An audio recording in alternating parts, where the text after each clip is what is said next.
छोटे से ब्रेक के बाद एक बार फिर आपका स्वागत है न्यूज 24/7 तक। मैं हूं आपके साथ निशा नामदेव। आइए रुक करते इस वक्त की बड़ी खबर की ओर।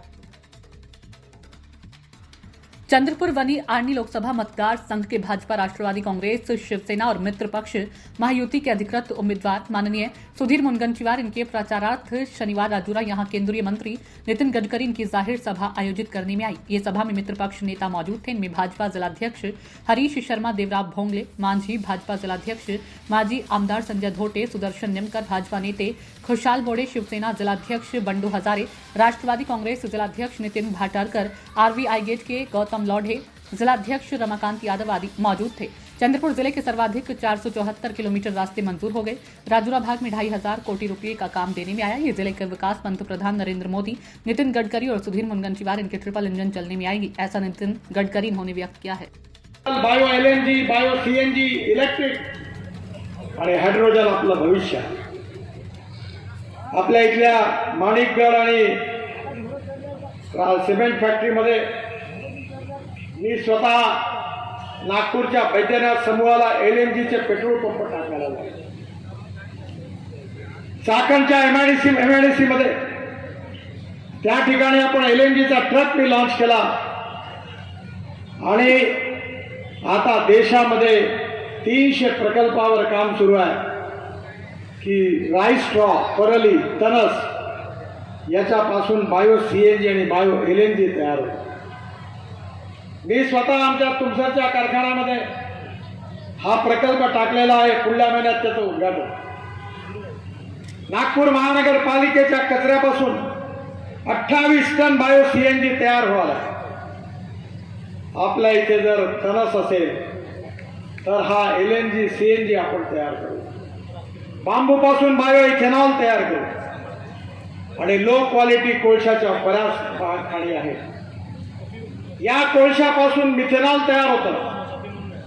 मी स्वतः बेंगलोरमध्ये कर्नाटक स्टेट ट्रान्सपोर्टच्या बसेसमध्ये 20% मिथेनॉल टाकून पायलट प्रोजेक्ट सुरू केला, तो यशस्वी झाला। अशोक लेलँडनी 100% मिथेनॉल टाकणारे ट्रक लॉन्च केले।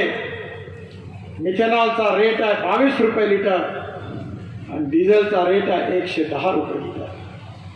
Import substitute, cost effective, pollution free आणि इंडिजिनियस।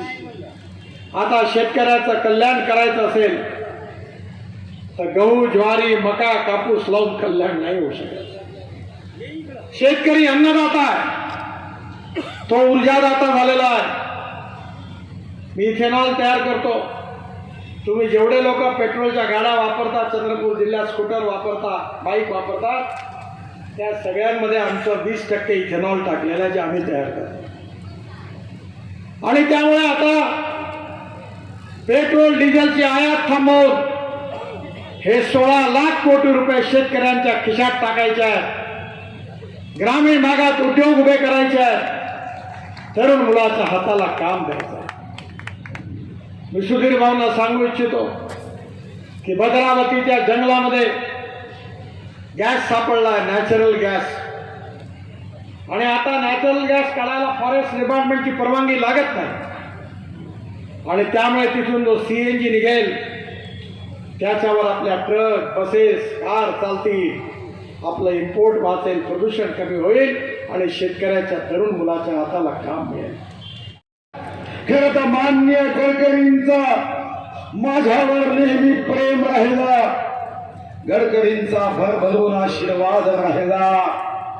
मी ज्या ठिकाणी आज उभा आहे, खरं तर याचं श्रेय देशात कोणाला द्यायचं असेल तर ते फक्त नितीन गडकरी या नेत्याला मिळेल।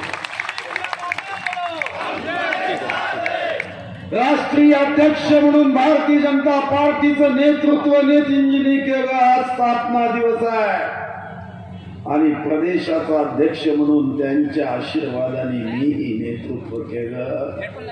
असा योगायोग आहे की आज राष्ट्रीय अध्यक्ष आणि प्रदेश अध्यक्ष राजूरा विधानसभेत स्थापना दिनाच्या निमित्ताने आम्ही एकत्र आलो आहे। आणि संघटनेमध्ये नेता कसा असावा हे खरं तर नितीनजी कडून शिकलं पाहिजे. एक आपला घडवलेला कार्यकर्ता लोकसभेत उभा आहे. नितीनजी म्हणाले की मी विदर्भाचा प्रचार हा सुधीर मुनगंटीवारच्या लोकसभा क्षेत्रातून मी स्वतः उमेदवार असताना सुरू करेन. स्वतः नागपूरचे उमेदवार आहे, पण आपला कार्यकर्ता उभा आहे. आज स्थापना दिनी प्रत्येक नेत्यांनी कार्यकर्त्यांनी यातून शिकलं पाहिजे, मार्गदर्शन घेतलं पाहिजे की नेता असेल तर कार्यकर्त्यावर प्रेम कसं करायचं. आपल्या समोर ताट आहे ते बाजूला ठेवून पहिले कार्यकर्त्याची चिंता कशी करायची याच खरं जर आदर्श नेता असेल तो नितीन गडकरीजी आहे. बंधू भगिनींना मी अतिशय काही मुद्दे मांडून माननीय गडकरीजी आपल्याशी संवाद साधते. खरं तर मी आयुष्यात कधी बनवा बनवीचं राजकारण केलं. दिला शब्द केला पूर्ण. ज्या मतदारांनी मला आशीर्वाद दिला जीव तोडून मी त्यांचं काम केलं. आज या जिल्ह्याचा गौरव वाढावा म्हणून पूर्ण शक्तीने काम केलं. आता संकल्प आणि एक स्वप्न आहे. राजुरा विधानसभेत मी 1989 मध्ये कॉलेजचा विद्यार्थी म्हणून लोकसभेचा उमेदवार होतो. माझा राजकीय जीवनाचा प्रवास विद्यार्थी दशेत छात्र संघाचा अध्यक्ष म्हणून सुरू झाला. 89 मध्ये कॉलेजचा एमफिलचा विद्यार्थी म्हणून मी लोकसभेत उभा होतो. तुम्ही चूक केली, अन्यथा आता राजुरा हा या देशातला उत्तम मतदार संघापैकी एक मतदार संघ.